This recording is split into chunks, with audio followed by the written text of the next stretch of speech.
لا یؤمن احدکم کہ تم میں سے کوئی اس وقت تک مومن نہیں ہو سکتا جب تک کہ میں محمد صلی اللہ علیہ وآلہ وسلم اس کو اس کے خاندان سے، اس کے ماں باپ سے، اس کے بیوی بچوں سے، حتیٰ کہ اس کے مال سے، یہاں تک کہ اس کی جان سے بھی زیادہ محبت مجھ سے نہیں ہو جاتی، تم میں سے کوئی مومن نہیں ہو سکتا۔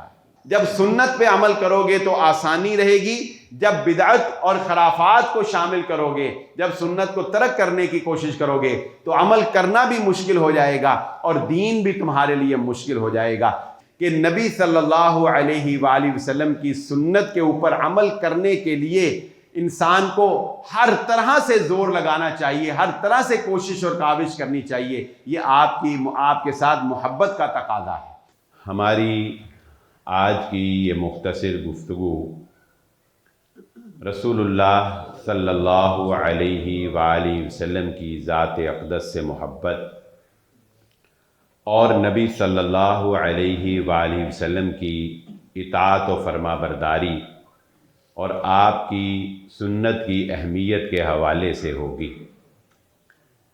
سورۃ الاحزاب کی یہ 6 نمبر آیت جو میں نے آپ کے سامنے پڑھی ہے، اللہ رب العزت نے واضح طور پر یہ پیغام سنا دیا کہ ہمارے نبی محمد صلی اللہ علیہ وآلہ وسلم ایمان والوں کو اپنی جان سے بھی زیادہ پیارے ہونے چاہیے۔ لا یؤمن احدکم، نبی صلی اللہ علیہ وآلہ وسلم نے اس کی تصدیق فرما دی کہ تم میں سے کوئی اس وقت تک مومن نہیں ہو سکتا جب تک کہ میں محمد صلی اللہ علیہ وآلہ وسلم اس کو اس کے خاندان سے، اس کے ماں باپ سے، اس کے بیوی بچوں سے، حتیٰ کہ اس کے مال سے، یہاں تک کہ اس کی جان سے بھی زیادہ محبت مجھ سے نہیں ہو جاتی، تم میں سے کوئی مومن نہیں ہو سکتا۔ انسان سے جن اوصاف حمیدہ کی وجہ سے محبت کی جا سکتی ہے وہ تمام کے تمام اوصاف بدرجہ اتم اللہ رب العزت نے آپ کی ذات اقدس میں جمع فرما دیے۔ کسی سے اس کے حسن کی وجہ سے محبت کی جا سکتی ہے تو نبی صلی اللہ علیہ وآلہ وسلم کا حسن صحابہ کہتے ہیں کہ 14ویں کے چاند سے بھی زیادہ خوبصورت اللہ نے آپ کو بنایا۔ اگر کسی کے احسانات کی وجہ سے اس سے محبت کی جا سکتی ہے تو نبی صلی اللہ علیہ وآلہ وسلم سے بڑھ کر انسانیت کا محسن اور کوئی نہیں۔ اگر کسی کے اخلاق کی وجہ سے محبت کی جا سکتی ہے تو اعلیٰ ترین اخلاق جس کو دیے گئے وہ محمد الرسول اللہ صلی اللہ علیہ وسلم کی ذات، یعنی ہر اعتبار سے آپ کی ذات اقدس، آپ کا مقام و مرتبہ اس لائق ہے کہ آپ سے اپنی جان سے بھی زیادہ محبت کی جائے، اور اپنی جان سے بھی زیادہ محبت کرنے کا مطلب یہ ہے کہ اللہ کے نبی صلی اللہ علیہ وآلہ وسلم کی خاطر انسان جان بھی قربان کرنی پڑے تو وہ دریغ نہ کرے، وہ سوچے بھی نہ اور جان قربان کرے۔ اور یہ محبت جو نبی صلی اللہ علیہ وسلم کے ساتھ ہے یہ ایمان کی محبت ہے۔ ایک ہوتی ہے فطری محبت، ایک ہوتی ہے عقلی محبت، اور ایک ہے ایمانی محبت۔ فطری محبت وہ ہوتی ہے جو اللہ نے رشتے داروں میں ودیت کی ہوئی ہوتی ہے، اس کے لیے انسان کو کوئی پریکٹس نہیں کرنی پڑتی یا کوئی ملاقاتیں نہیں کرنی پڑتی۔ مثلا اولاد کی محبت ماں باپ کے دل کے اندر فطری طور پر پائی جاتی ہے، ماں باپ سے اولاد کو محبت فطری طور پر ہوتی ہے، بہن بھائیوں سے ایک محبت فطری طور پہ ہوتی ہے، یہ فطری محبت ہے، یہ پائی ہی جاتی ہے دلوں کے اندر۔ پھر ایک عقلی محبت ہے کہ انسان کی طبع اور انسان کا جسم تو کسی کام کے کرنے کو نہیں چاہتا، لیکن عقل کہتی ہے کہ اس کام میں میرا فائدہ ہے، فلہذا طبیعت اور مزاج کے خلاف بھی انسان اس کام سے محبت کرتا ہے، فائدے کے لیے محبت۔ لیکن جو ایمانی محبت ہے اس میں یہ نہیں دیکھا جاتا کہ عقل کیا سوچتی ہے، جسم کیا کہتا ہے، طبع کیا کہتی ہے، فائدہ ہوتا ہے کہ نقصان ہوتا ہے، نتیجہ کیا ہوتا ہے۔ اس میں صرف ایک ہی بات سوچی جاتی ہے کہ ہمارا ایمان ہے کہ آپ اللہ کے نبی ہیں، اور اس ایمان کی خاطر ہم اپنی جان سے زیادہ آپ سے محبت کرتے ہیں۔ نفع نقصان ایک طرف، جبکہ یہ بھی ہمارا ایمان ہے کہ نبی انسان کا جو نفس ہے اپنے نفس سے زیادہ، یہاں اللہ رب نے فرمایا نا اولا بالمؤمنین من انفسہم، ان کے نفسوں سے زیادہ۔ نفس اچھائی کی طرف بھی بلا سکتا ہے اگر اچھا ہو، نفس برائی کی طرف بھی بلا سکتا ہے اگر نفس برا ہو، ان النفس لامارۃ بالسوء۔ لیکن اللہ کے نبی صلی اللہ علیہ وآلہ وسلم کی ذات وہ سراپا خیر ہے، اس میں شر ہے ہی نہیں۔ آپ کبھی غلط بات کہہ سکتے ہی نہیں، نقصان کا پیغام پہنچا سکتے ہی نہیں، آپ ہیں ہی امت کے لیے فائدہ ہی فائدہ۔ اس لیے امت اپنی جانوں سے بھی زیادہ آپ سے محبت کرنے کا حق رکھتی ہے۔ اور لیکن ان کنتم تحبون اللہ فاتبعونی، یہ محبت صرف زبان سے یا ان الفاظ سے یا ان احادیث کے پڑھ لینے سے نہیں کافی رہے گی جو میں نے پڑھ دی، بلکہ یہ محبت اس بات کا تقاضا کرتی ہے کہ عملی طور پر اللہ کے نبی صلی اللہ علیہ وآلہ وسلم کی بات کو مانا جائے، عملی طور پر کر کے دکھایا جائے۔ اگر اللہ کو راضی کرنا چاہتے ہو تو نبی صلی اللہ علیہ وسلم، اللہ نے قرآن میں کہا اے نبی صلی اللہ علیہ وسلم ان کو بتا دو، اگر تم اللہ سے محبت کرتے ہو تو تمہیں جس کی تابعداری کرنی پڑے گی وہ تابعداری کے لائق جو ذات ہے وہ محمد الرسول اللہ صلی اللہ علیہ وسلم کی ذات ہے۔ اور یہ تابعداری اتنی باریک بینی ہے، اس میں اللہ کے نبی صلی اللہ علیہ وسلم کی تابعداری میں اتنی باریک بینی ہے کہ حضرت عبداللہ بن عمر رضی اللہ تعالیٰ عنہ کے پاس ایک آدمی تھا، اس کو چھینک آئی، اس نے کہا الحمدللہ والسلام علی رسول اللہ، الحمدللہ ہر قسم کی تعریف اللہ کے لیے، والسلام علی رسول اللہ صلی اللہ علیہ وسلم، اور سلامتی اللہ کے رسول پر۔ حضرت عبداللہ بن عمر رضی اللہ تعالیٰ عنہ نے اس کے یہ الفاظ دہرائے اور کہنے لگے میں بھی کہتا ہوں الحمدللہ، اور میں بھی کہتا ہوں کہ والسلام علی رسول اللہ، کہ اللہ کے رسول پر سلامتی ہو، مگر یہاں پر ہمیں یہ سکھایا نہیں گیا، جب چھینک آئے گی تو ہمیں یہی سکھایا گیا ہے کہ الحمدللہ علی کل حال کہنا ہے۔ جب تم نیکی کرنے کے لیے اگر یہاں پر سنت کے مطابق کہنا چاہتے ہو تو یہاں نبی صلی اللہ علیہ وسلم پر سلام نہیں بھیجا جائے گا، بلکہ یہاں الحمدللہ ہی کہا جائے گا۔ آپ اپنی مرضی سے اچھے الفاظ کا اضافہ بھی کسی موقع کے اوپر نہیں کر سکتے۔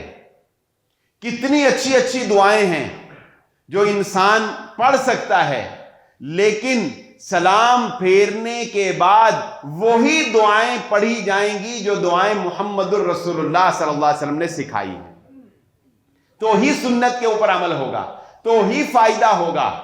حتیٰ کہ اللہ کے نبی صلی اللہ علیہ وسلم نے ایک صحابی کو دعا سکھائی جس کے آخر میں وَبِ نبی کا کے الفاظ آتے تھے، وَبِ نبی کا الفاظ آتے تھے، صحابی نے اس کو دہراتے ہوئے صرف نبی کی جگہ وَبِ رسول کا کے الفاظ کر دی ہے۔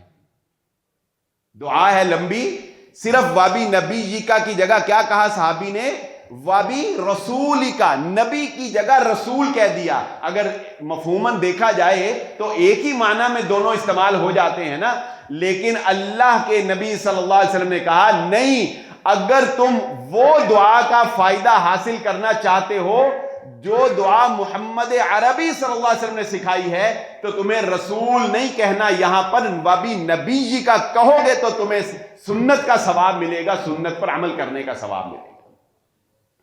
پھر نبی صلی اللہ علیہ وآلہ وسلم نے ارشاد فرمایا، اے میرے صحابہ، کہیں ایسا نہ ہو تم پر ایک وقت ایسا آئے گا کہ ایک شخص تکیے پر ٹیک لگائے ہوئے بیٹھا ہوگا اور اسے کوئی شخص آ کر یہ کہے کہ میں نے حدیث میں یہ بات پڑھی، اور وہ آگے سے جواب دے کہ نہیں، ہم قرآن کو مانتے ہیں، ہمارے لیے قرآن کافی ہے، ہم حدیث کو نہیں مانتے. تو رسول اللہ صلی اللہ علیہ وسلم نے فرمایا، اے میرے صحابہ سن لو، جس طرح قرآن مجید کی حرام کردہ چیزیں حرام ہیں، اسی طرح جو چیز میں محمد صلی اللہ علیہ وسلم حدیث میں تمہیں حرام قرار دے دیں وہ اتنی ہی درجے میں حرام، اسی طرح حرام ہے. لہذا آج میں تمہیں یہ کہتا ہوں کہ گھریلو گدھا، یہ گدھے جو عام پلنے والے گدھے ہیں، یہ حرام ہیں. محمد الرسول اللہ صلی اللہ علیہ وسلم نے گھریلو گدھے کو حرام کر دیا، وہ اسی طرح حرام ہے جس طرح شراب حرام ہے، وہ اسی طرح حرام ہے جس طرح شراب حرام ہے. اور یہ بات بھی ذہن نشین رکھو، نیکی میں، دین میں محمد الرسول اللہ صلی اللہ علیہ وآلہ وسلم سے آگے بڑھنے کی کوشش کرو گے تو بھی گمراہی کا شکار ہو جاؤ گے. اللہ کے نبی صلی اللہ علیہ وآلہ وسلم نے ارشاد فرمایا، جس نے میری کسی سنت کے اوپر عمل کیا اور سنت کی بات آگے پہنچائی، آگے پھیلائی، فرمایا کہ سنت کے اوپر عمل کرنے والے کو بھی اتنا ہی ثواب ہوگا اور سنت کا بتانے والے کو بھی اتنا ہی ثواب ہوگا، اس کے ثواب میں کوئی کمی نہیں کی جائے گی.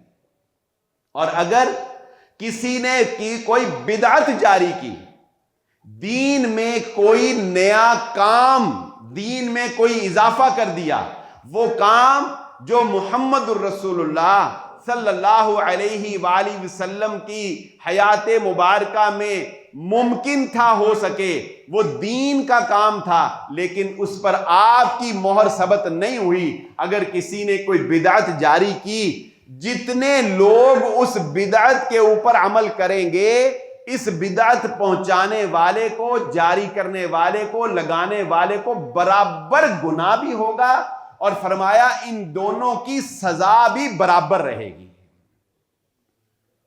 بدعت نیکی نہیں ہوتی، بدعت گمراہی ہوتی ہے. بدعت کہنے کو اچھا کام ہوتا ہے، بدعت کہنے کو نیک کام ہوتا ہے، مگر بدعت گمراہی ہوتی ہے. اور بدعتی کے اوپر ایک اور وعید جو محمد الرسول اللہ صلی اللہ علیہ وآلہ وسلم نے بتا دی، وہ کیا ہے؟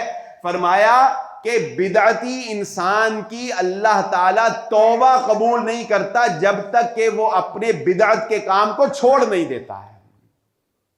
یہ بہت سخت وعید ہے بدعتی کے اوپر کہ اس کی توبہ قبول نہیں ہوتی جب تک کہ وہ بدعت کے کام کو چھوڑ نہیں دیتا.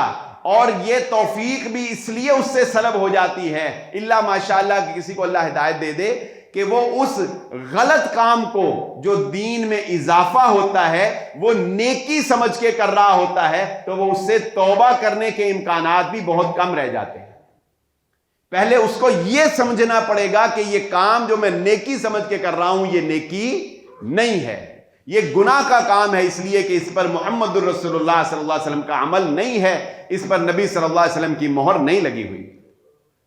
اور میں ایک وضاحت کے لیے ایک بات بتا دوں کہ بہت سی ایسی بدعات جو معاشرے کے اندر رائج ہیں، وہ اس مسلک کے جو اکابر علماء تھے ان کے نزدیک بھی ان کے طریقہ کار اور ان کا کرنا وہ غلط ہی قرار پاتا ہے. لیکن ایک چیز عوام میں رائج ہو جاتی ہے تو عوام اس کو اختیار کیے رکھتی ہے، دیکھا دیکھی اور خاندانی اثر و رسوخ کی وجہ سے. مثال کے طور پہ یہ اصال ثواب کے لیے قرآن خوانی کروائی جاتی ہے، گٹلیاں جمع کر کے ان کے اوپر پڑھا جاتا ہے۔ اللہ کے نبی صلی اللہ علیہ وآلہ وسلم کے دور میں قرآن نازل ہو چکا تھا، کھجور کی گٹلیاں موجود تھیں، صحابہ اکرام نے وفات پائی تھی، لیکن اللہ کے نبی صلی اللہ علیہ وآلہ وسلم نے کسی اپنے پیارے صحابی کی وفات پر نہ اصال ثواب کے لیے قرآن خوانی کروائی، نہ کسی نے گٹلیوں کے اوپر کوئی مخصوص قل اور سورتیں پڑھی، نہ سورہ یاسین مخصوص میت کے پاس بیٹھ کر پڑھ کے اس کو بخشی۔ ایسا کوئی عمل رسول اللہ صلی اللہ علیہ وسلم سے ثابت نہیں۔ جو حضرات کرتے ہیں، میں ان کے علماء کی بات آپ کو بتا دیتا ہوں۔ مولانا رشید احمد گنگوہی رحمہ اللہ، فتاوی رشیدیہ مشہور کتاب ہے ان کی، وہ اپنی کتاب میں اس بات کو لکھتے ہیں کہ اصال ثواب کے لیے کوئی بھی کام تاریخ مقرر کر کے یا اس کے لیے خاص انتظامات اور التزامات کر کے اگر کیا جائے گا تو وہ ناجائز قرار پاتا ہے۔ اور وہ اپنے فتاوی میں یہ بات لکھتے ہیں کہ جو مروجہ اصال ثواب کا طریقہ عوام کے اندر رائج ہو چکا ہے کہ خاص اناؤنسمنٹ کی جاتی ہے قل کے لیے، اصال ثواب کی قرآن خوانی کے لیے اناؤنسمنٹ کی جاتی ہے، تاریخ مقرر کی جاتی ہے، جو نہ آئے اسے معیوب سمجھا جاتا ہے۔ وہ کہتے ہیں یہ سارے طریقے دین نہیں ہے، یہ سارے طریقے غلط ہیں۔ یعنی وہ لوگ جو کام کر رہے ہیں وہ اپنے اکابرین کے بھی خلاف کر رہے ہیں۔ جیسا کہ میں اکثر ایک مثال سے آپ کو بات سمجھا دیتا ہوں کہ رسول اللہ صلی اللہ علیہ وآلہ وسلم کا سنت طریقہ یہ ہے، اور یہ آپ کا معجزہ تھا۔ حضرت انس رضی اللہ تعالیٰ عنہ کی یہ روایت ہے، یہ آپ کا معجزہ تھا۔ کیا کہ اللہ کے نبی صلی اللہ علیہ وسلم امامت کروانے کے لیے مصلی امامت پہ تشریف لائے اور صحابہ کرام پیچھے کھڑے ہیں۔ اللہ کے نبی صلی اللہ علیہ وآلہ وسلم نے فرمایا اپنی صفوں کو درست کر لو، میں تمہیں اپنے پیچھے سے بھی ایسے ہی دیکھتا ہوں جیسے تمہیں اپنے آگے سے دیکھتا ہوں۔ یہ نبی صلی اللہ علیہ وآلہ وسلم کا معجزہ تھا۔ تو صحابہ اکرام کہتے ہیں کہ ہم جب نبی صلی اللہ علیہ وسلم کے پیچھے صف بنایا کرتے تھے تو ہمیں یہ ہوتا تھا کہ نبی صلی اللہ علیہ وسلم دیکھ رہے ہیں تو ہم قدم سے قدم ملا لیا کرتے تھے، کندھے سے کندھا ملا لیا کرتے تھے۔ اب اگر اس سنت کے اوپر کوئی عمل نہیں کرتا تو ایک چیز ہمیں ڈیفائن کرنی پڑے گی نا، کہ اگر ملانے نہیں ہے قدم اور فاصلہ رکھنا ہے تو پھر سوچیں کہ فاصلہ کتنا رکھنا ہے، یہ طے کرنا پڑے گا، ورنہ کوئی اتنا فٹ پہ کھڑا ہو تو کیا یہ صف ہوگی؟ کوئی اپنی مرضی سے 6 انچ 4 انچ 10 انچ 15 انچ کا فاصلہ رکھ لے، یہ صف ہوگی؟ لگے گا کہ صف میں بندے کھڑے ہیں؟ نہیں۔ تو امام ابو حنیفہ رحمہ اللہ تعالی نے پھر اس صف بندی کو، کیونکہ قدم تو ملانے نہیں، کیونکہ وہ امام ابو حنیفہ رحمہ اللہ کا موقف ہے کہ قدم نہیں ملانے، تو ملانے نہیں تو پھر فاصلہ کتنا رکھنا ہے؟ تو پھر انہوں نے کہا کہ جو انسان کھڑا ہوگا اس کی اپنی دونوں ٹانگوں کے درمیان اور دوسرے کی ٹانگوں کے درمیان یہ 4 انگلیوں کا فاصلہ ہوگا، یہ 4 انگلیاں، یہ ہاتھ جوڑ لیں ایسے، یہ 4 انگلیاں یا 4 انچی تقریباً بنتے ہیں فاصلہ ہوگا۔ اب آپ مجھے بتائیے کیا فقہ حنفی کے اوپر عمل کرنے والے یا فقہ حنفی کو ماننے والے کیا اس بات کے اوپر عمل کر سکتے ہیں کہ ہر بندہ 4 انچ کا فاصلہ رکھ کے ایک دوسرے سے کھڑا ہو؟ کیا یہ پاسبل نظر آتا ہے آپ کو؟ یا کیا ایسا عملی طور پر آپ کو نظر آتا ہے کسی مسجد کے اندر کہ یہ عملی کام ہوتا ہوا؟ نہیں ہوتا نا۔ اس کا نتیجہ یہ نکلا کہ جب آپ سنت کو ترک کریں گے تو آپ بھٹک جائیں گے، آپ دوسرا کوئی کام بھی جو ہے وہ عملی طور پر اس کو نافذ نہیں کر سکیں گے۔ سنت کے اندر یہ کوالٹی پائی جاتی ہے کہ ان الدین یسر ولن یشاد الدین احد الا غلبہ. سنت پر عمل کرنا آسان ہوتا ہے اور سنت پر عمل کرنا عملی طور پر آپ کو نظر آ سکتا ہے. اس کے لیے دین مشکل نہیں ہوتا ہے. اور سنت کے اوپر عمل کرنے کی جو محبت، سنت کے اوپر عمل کرنے کی جو رغبت انسان کے اندر پائی جانی چاہیے. اللہ کے نبی صلی اللہ علیہ وآلہ وسلم کے ساتھ جو صحابہ کرام کی محبت تھی وہ اس درجے کی تھی کہ صحابی کہتے ہیں کہ جب میں نے محمد الرسول اللہ صلی اللہ علیہ وآلہ وسلم کو یہ ظہر کے بعد کی ظہر سے پہلے کی 4 رکعتیں پڑھتے دیکھ لیا، میں نے ساری زندگی پھر یہ رکعت نہیں چھوڑی.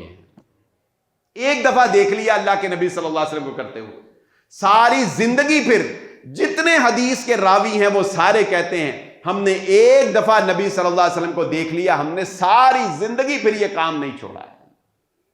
اور جس کام سے محمد الرسول اللہ صلی اللہ علیہ وآلہ وسلم نے منع کر دیا، یہ تو وہ کام تھے نا کہ آپ سے تجاوز کرنے کی کوشش نہیں کرنی، آپ سے بڑھنے کی کوشش نہیں کرنی. دین میں بھی ایک اعتدال رکھا ہے، دین نے ایک اعتدال رکھا ہے.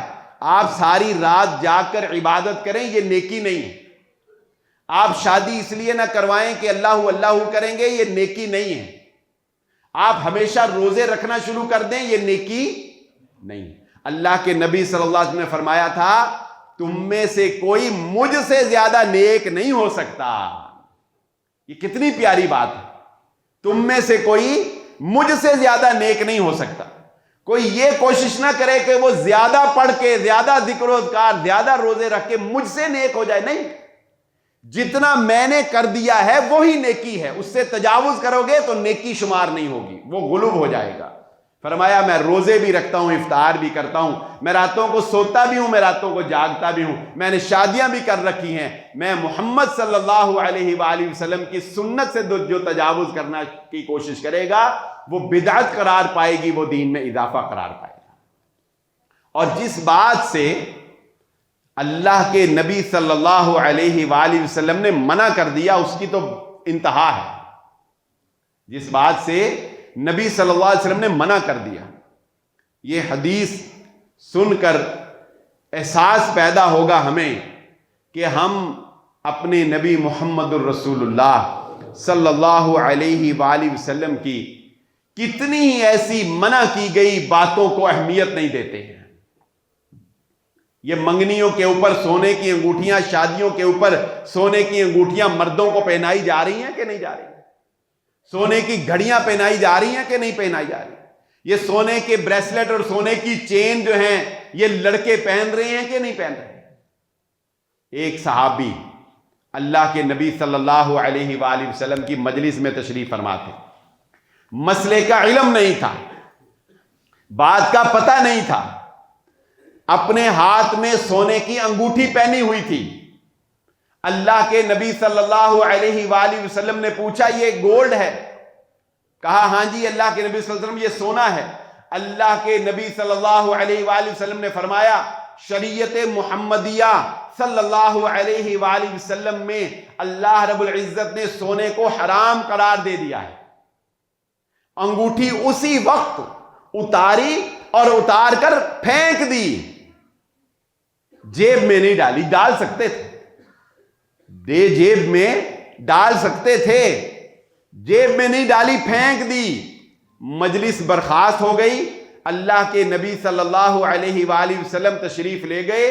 صحابہ کرام نے کہا کہ اب مجلس برخاست ہو گئی ہے، تم یہ انگوٹھی اٹھا کر استعمال کر سکتے ہو، اس کو لے جاؤ اور فروخت کر کے اپنی ضرورت پوری کرو. وہ صحابی کہنے لگے جس چیز کو نبی صلی اللہ علیہ وسلم کے کہنے پر پھینک دیا اس کو اٹھا کر استعمال کرنا بھی میں گوارا نہیں کرتا. اب اس کو اٹھا کر اس سے کوئی اور فائدہ حاصل کر لوں میں یہ بھی گوارا نہیں کرتا. اللہ کے نبی صلی اللہ علیہ وآلہ وسلم کی بات کو اہمیت دینا سیکھو. فرشتے آئے. نبی صلی اللہ علیہ وآلہ وسلم آرام فرما رہے تھے, سو رہے تھے. فرشتوں نے آ کر ایک دوسرے سے مکالمہ کیا. نبی صلی اللہ علیہ وسلم یہ سب کچھ دیکھ رہے ہیں. آپ کی آنکھ سوتی تھی, آپ کا دل بیدار رہتا تھا. یہ بھی آپ کا معجزہ تھا. فرشتوں نے کہا اس شخص کے بارے میں تمہارا کیا خیال ہے, اس کی کوئی مثال بیان کرو. ایک فرشتہ کہنے لگا ان کی مثال ایسے ہے کہ جیسے ایک گھر تعمیر کیا گیا ہو اور اس میں کھانے کا اہتمام کیا گیا ہو, پھر گھر کی تعمیر کرنے والے نے ایک منادی اعلان کرنے والے کو بھیجا ہو کہ جاؤ جا کے لوگوں کو بلا کے لاؤ کھانا کھائیں. پھر دوسرے فرشتے نے کہا کہ اس کی وضاحت کرو. تو فرشتہ کہنے لگا کہ اس کی وضاحت یہ ہے کہ وہ گھر جو تعمیر کیا گیا ہے وہ اللہ کی جنت ہے, اور اس کا جو کھانا ہے وہ اللہ کی مہمان نوازی, اللہ نے جو جنت میں نعمتیں تیار کی ہیں وہ ہیں. اور اس گھر کی طرف بلانے والے جو ہیں وہ محمد الرسول اللہ صلی اللہ علیہ وسلم ہیں, جنہوں نے آپ کی پکار پر لبیک کہا وہ جنت میں داخل ہو گئے, اور جنہوں نے آپ کو انکار کیا وہ اس کھانے سے محروم ہو گئے. اور آخری جملہ سننے والا ہے محمد فرق بین الناس. کہا محمد صلی اللہ علیہ وسلم یہ فرق کرنے والے ہیں لوگوں کے درمیان کہ حق کون ہے اور باطل کون ہے. یہ جو وحدت ادیان کا فتنہ پھیل رہا ہے یہ ایک اس حدیث کے اس ایک جملے سے زیرو ہو جاتا ہے. وحدت ادیان کیا ہے کہ سارے نبی آپس میں رشتہ دار, سارے نبی آپس میں چچا کے اور تائے کے اور بیٹے, سارے نبیوں کا دین ہے اسلام. فلہذا ہم جس مرضی نبی کو مان لیں سارے کے سارے ہی مسلمان اور جنت میں جائیں گے. ہم چچیرے بھائی ہیں, آؤ یہودی عیسائی مسلمان سارے ایک چھت کے تلے کھڑے ہو کے ایک ہی نیچے جو ہے وہ نماز پڑھتے ہیں. تم اپنے طریقے سے عبادت کرو, ہم اپنے طریقے سے عبادت کرتے ہیں.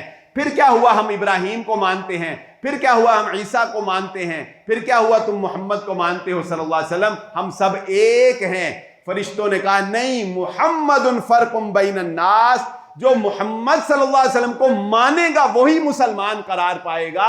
آپ کے آنے سے پچھلے ساری شریعتیں منسوخ کر دی گئی, اور جو محمد صلی اللہ علیہ وآلہ وسلم کی تشریع کا انکار کر دے, جو قرآن مجید میں حج کا طریقہ تو حج کو تو پڑھے کہ حج جو ہے وہ فرض کیا گیا ہے, وَلِلَّهِ عَلَى النَّاسِ حِجُّ الْبَيْتِ مَنِ اسْتَطَاعَ إِلَيْهِ سَبِيلًا, لیکن حج کا طریقہ محمد الرسول اللہ صلی اللہ علیہ وسلم سے نہ سیکھے, جو یہ کہے کہ زکوٰۃ تو یہاں فرض ہے لیکن زکوٰۃ کا طریقہ محمد الرسول اللہ صلی اللہ علیہ وسلم سے نہ سیکھے, اس کو یہ حدیث سناؤ محمد فرق بین الناس. اور جو یہ کہے کہ حدیث تو موجود ہے لیکن چونکہ میرے امام کا قول اس کے خلاف ہے لہذا میں حدیث کی تعویل کروں گا, یا میں حدیث کا معنی کچھ اور مراد لوں گا, یا امام کی بات بچانے کے لیے میں حدیث کو منسوخ سمجھوں گا, اس کو یہ بات بتاؤ کہ محمد فرق بین الناس, محمد صلی اللہ علیہ وآلہ وسلم کی بات مانو گے تو تمہارا ایمان اور تمہارا اسلام کامل سمجھا جائے گا. اس لیے کہ رسول اللہ صلی اللہ علیہ وآلہ وسلم نے فرمایا تھا کہ وہ میرا امتی, وہ ساری میری امت جنت میں جائے گی سوائے اس کے الا من ابا, سوائے اس کے کہ جس نے انکار کر دیا. صحابہ نے پوچھا اللہ کے نبی صلی اللہ علیہ وسلم بھلا جنت میں جانے سے کس نے انکار کرنا ہے, انکار کرنے سے کیا مراد ہے؟ فرمایا وہ علیہ وآلہ وسلم کی بات ماننے سے انکار کر دیا.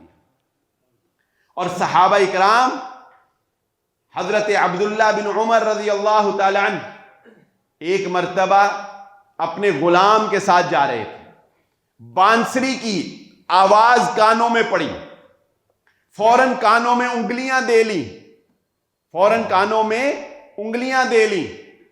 وہ وقت آن پڑا ہے امت پہ کہ جب موسیقی کو مختلف طریقوں سے حلال کرنے کی کوشش کی جاتی ہے.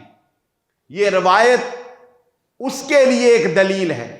حضرت عبداللہ بن عمر رضی اللہ تعالیٰ عنہ نے کانوں میں انگلیاں دے لی. چلتے گئے ذرا دور گئے, غلام سے پوچھا بتاؤ آواز تو نہیں آ رہی؟ غلام نے کہا آواز ختم ہو گئی. حضرت عبداللہ بن عمر رضی اللہ تعالیٰ عنہ نے کانوں سے انگلیاں نکالی, کہا بالکل اسی طرح جس طرح میں نے کانوں میں انگلیاں دی, ایک دفعہ محمد الرسول اللہ صلی اللہ علیہ وآلہ وسلم نے آواز سنی تھی بانسری کی, آپ نے بھی اسی طرح اپنے کانوں میں انگلیاں دے کے وہاں سے گزر گئے تھے کہ کوئی شیطان کی آواز بھی آپ کے کانوں میں داخل نہ ہو سکے.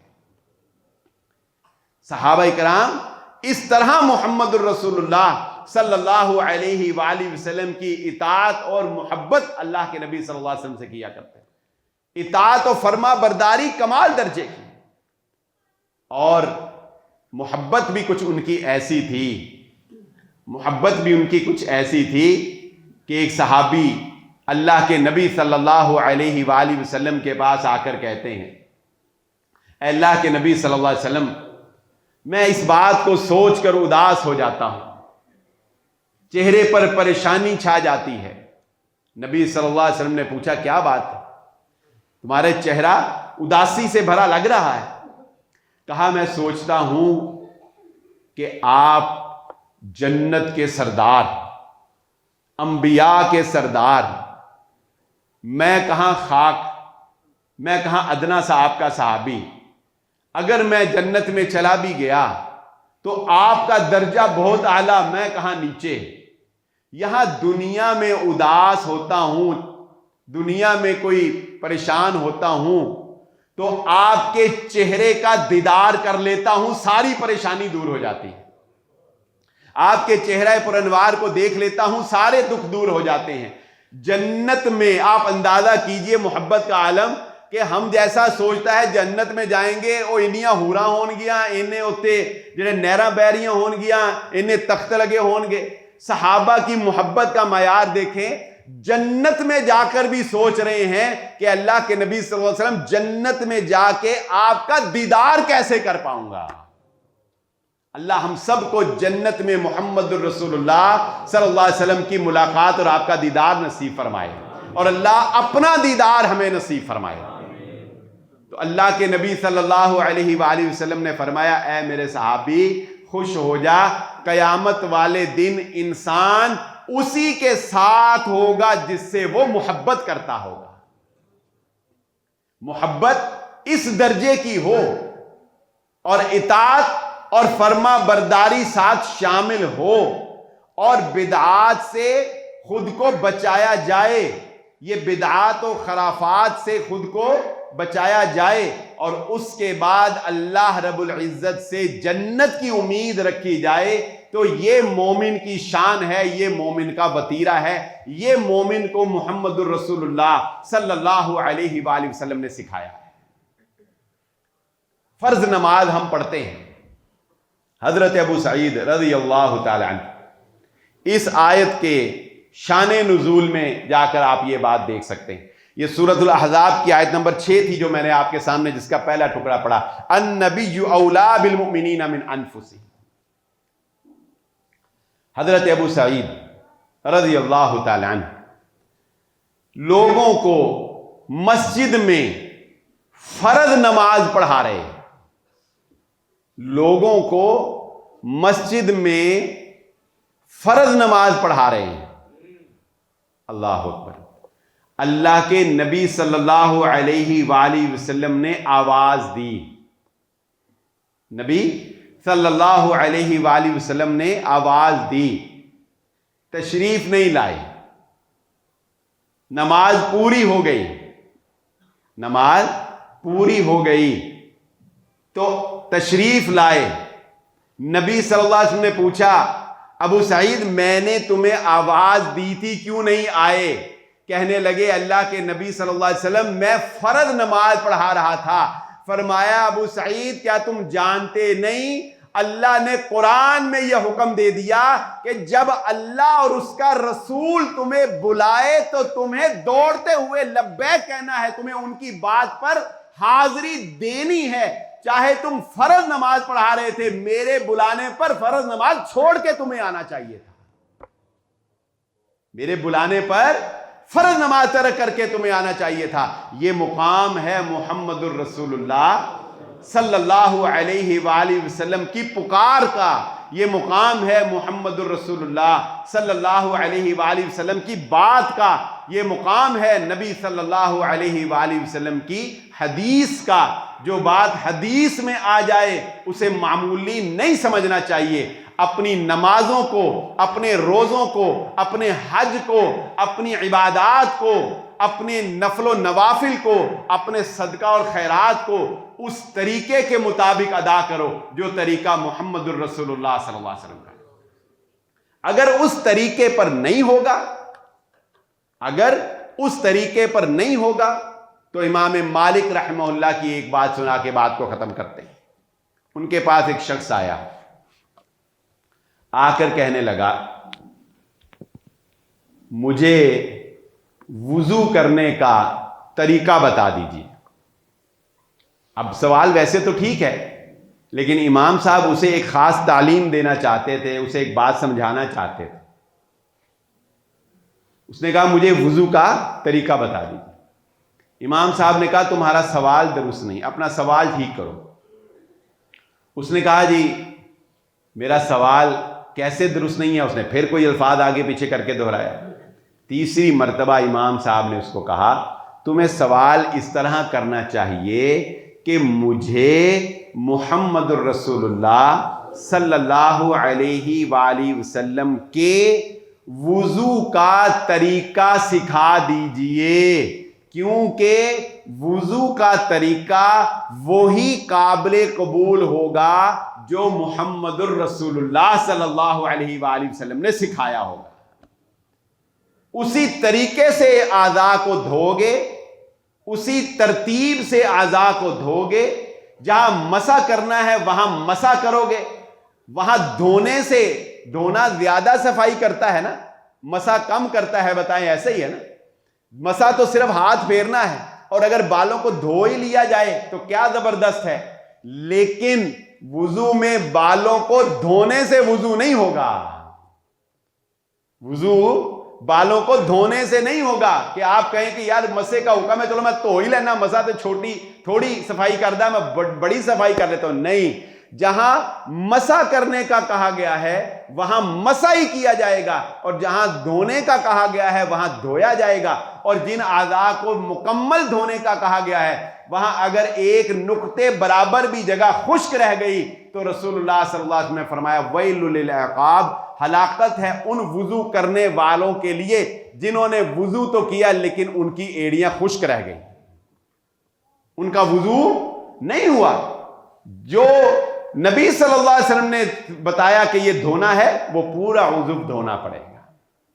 آج کی گفتگو کا لب لباب اور خلاصہ کلام میں آپ کے گوش گزار کر دوں. نبی صلی اللہ علیہ وآلہ وسلم سے محبت ہمیں اپنی جان سے زیادہ ہونی چاہیے. یہ ہمارے ایمان کا حصہ ہے، ہمارے ایمان کے لیے ضروری ہے. نبی صلی اللہ علیہ وآلہ وسلم کی سنت کی اہمیت اتنی ہے کہ نبی صلی اللہ علیہ، وہ مثالیں میں نے آپ کے سامنے رکھ دی ہیں کہ نبی صلی اللہ علیہ وآلہ وسلم کی سنت کے اوپر عمل کرنے کے لیے انسان کو ہر طرح سے زور لگانا چاہیے، ہر طرح سے کوشش اور کاوش کرنی چاہیے. یہ آپ کے ساتھ محبت کا تقاضا ہے. اس دین کے اندر سنت کے اوپر ہی عمل ہوگا تو عمل قابل قبول ہے، وگرنہ اگر دین میں اپنی طرف سے اضافے کر کے بدعات کو شامل کیا جائے، خرافات کو شامل کیا جائے، رسومات کو شامل کیا جائے تو وہ ایک دیکھنے میں تو ایک اچھا اور نیک کام ہو سکتا ہے، مگر وہ صرف ضائع نہیں بلکہ وہ بدعت گمراہی بن جاتی ہے، اور گمراہی انسان کو جہنم تک پہنچا دیتی ہے.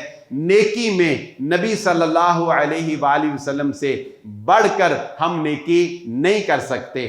نبی صلی اللہ علیہ وآلہ وسلم کی بات جب آ جائے گی تو ہر پیر، فقیر، ولی، امام کی بات کو ریجیکٹ کر دیا جائے گا.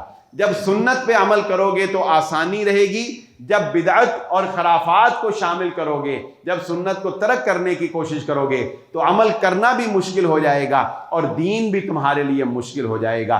صحابہ اکرام کی نبی صلی اللہ علیہ وسلم سے محبت کا عالم میں نے بیان کیا کہ وہ اتنی آپ کی اطاعت و فرما برداری کرتے تھے کہ صحابی نے اس سونے کی انگوٹھی کو پھینک دیا، وہ اس کو فروخت کر کے فائدہ حاصل کر سکتے تھے، لیکن انہوں نے اس کو اٹھانا بھی گوارا نہ کیا۔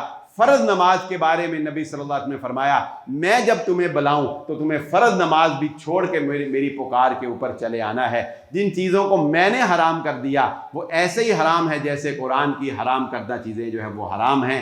دین کا کوئی بھی کام ہوگا جب تک وہ نبی صلی اللہ علیہ وسلم کے بتائے ہوئے طریقے کے مطابق نہیں کیا جائے گا وہ عمل قابل قبول نہیں ہو سکتا۔ اللہ رب العزت سے دعا ہے اللہ ہمیں سمجھنے کی اور عمل کرنے کی توفیق عطا فرمائے۔ وآخر الدعوانا الحمدللہ رب العالمین۔